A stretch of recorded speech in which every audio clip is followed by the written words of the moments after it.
Assalamualaikum warahmatullahi wabarakatuh. Saya akan menjelaskan materi mengenai penerapan hukum Bernoulli. Jadi hukum Bernoulli ini diterapkan yang pertama pada gaya angkat sayap pesawat terbang. Misalkan ini gambarannya adalah gambaran sebuah pesawat terbang. Di sini adalah P1, kemudian di sini adalah P2, lantas di sini P1 dan yang bawahnya adalah P2. Jadi gaya angkat sayap pesawat terbang ini kecepatan P1 lebih besar dibandingkan kecepatan P2. Jadi kecepatan P1 atau di atas pesawat lebih besar dibandingkan kecepatan yang berada di bawah pesawat.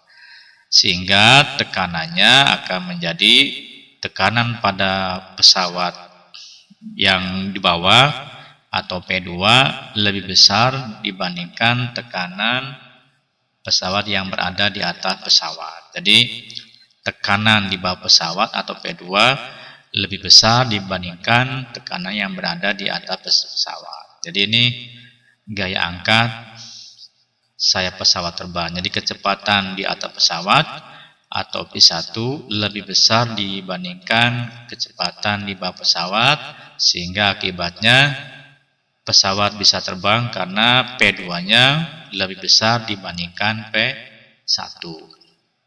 Yang kedua, penerapan yang kedua adalah pada karburator. Kemudian yang ketiga adalah pada alat penyemprot nyamuk.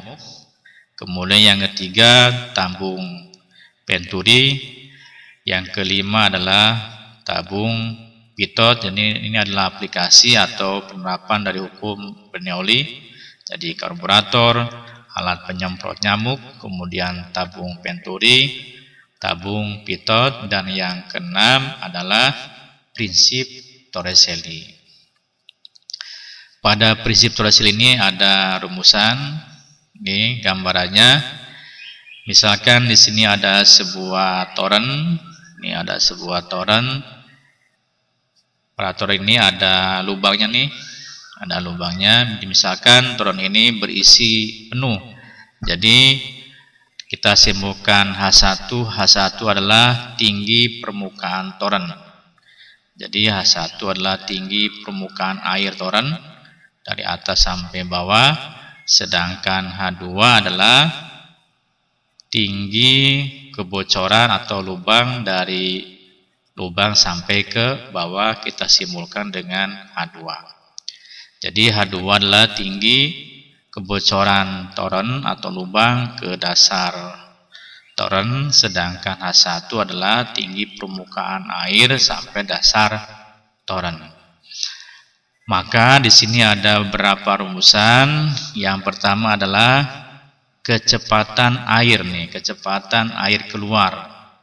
Kecepatan aliran air. Ini rumusannya Pi sama dengan akar dari 2G H1 dikurangi H2. Jadi H1 adalah tinggi permukaan air sampai bawah di H1, sedangkan H2 adalah tinggi lubang dari lubang ke bawah. Jadi ini rumusan kecepatan aliran airnya. Pi sama dengan akar dari 2G dikali H1 dikurangi H2. Sedangkan jarak nih, jarak aliran airnya, jarak jatuhnya air adalah X sama dengan 2 dikalikan akar dari H1 dikurangi H2 dikalikan H2. Jadi jarak jatuhnya air adalah X sama dengan 2 dikalikan akar dari H1 dikurangi H2 dikalikan H2. Sekarang kita ke contoh soalnya. Ini sebuah tangki, ini contoh soalnya. Sebuah tangki air, tinggi permukaan airnya adalah 1 meter. Jadi tinggi permukaan airnya 1 meter. pada tangki terdapat lubang kebocoran, yaitu setinggi 0,2 meter dari alas tangki. Jadi 0,2 meter dari alas tangki. Jika percepatan gravitasi bumi adalah 10 meter per sekon kuadrat, pertanyaannya tentukan A. kecepatan air, kemudian yang B. jarak jatuhnya air. Berdasarkan soal ini, maka data yang diketahui yang pertama adalah berarti tinggi permukaan air. Jadi kita sebutkan dengan H1. Jadi H1 adalah tinggi permukaan air sampai ke dasar adalah 1 meter. Kemudian H2 adalah 0,2 meter. H2 adalah tinggi kebocoran sampai berdasarkan dari alas. Jadi tinggi kebocoran dari alas tangki adalah 0,2, dan yang berikutnya adalah G 10 meter per sekon kuadrat. Datanya dari sini, ini ketapang. Jadi G ini ketapang. Jadi walaupun di dalam soal tidak dicantumkan, maka dalam data diketahui harus dicantumkan. G-nya adalah 10 meter per sekon kuadrat.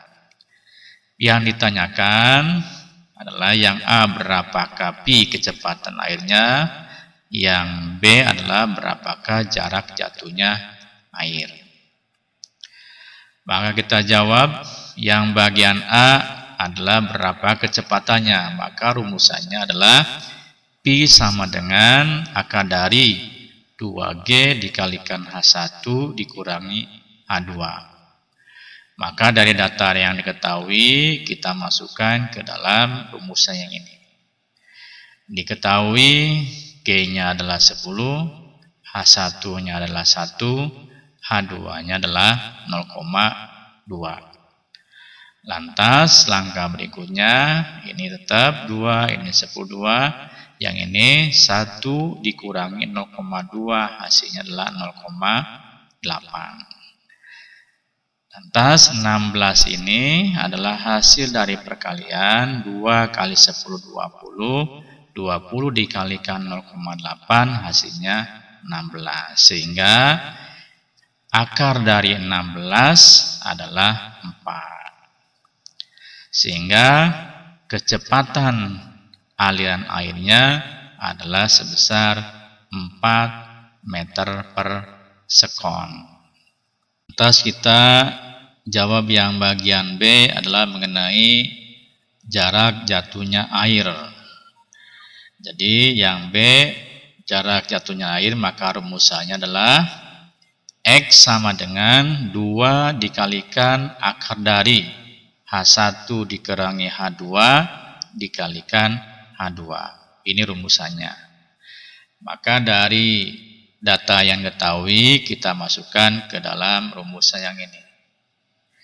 Jadi H1 diketahui adalah 1, H2-nya adalah 0,2, yang ini juga sama 0,2. Maka langkah berikutnya 0,8 adalah hasil dari pengurangan 1 dikurangi 0,2 sama dengan 0,8. Lantas 0,16 adalah hasil dari perkalian 0,8 dikali 0,2 hasilnya 0,16. Akar dari 0,16 adalah 0,4. Sehingga 2 dikali 0,4 sama dengan 0,8. Maka berdasarkan perhitungan jarak jatuhnya air adalah sejauh 0,8 meter. Demikian materi mengenai penerapan hukum Bernoulli khususnya dengan prinsip Teresiali ini. Mudah-mudahan ada manfaatnya. Terima kasih. Assalamualaikum warahmatullahi wabarakatuh.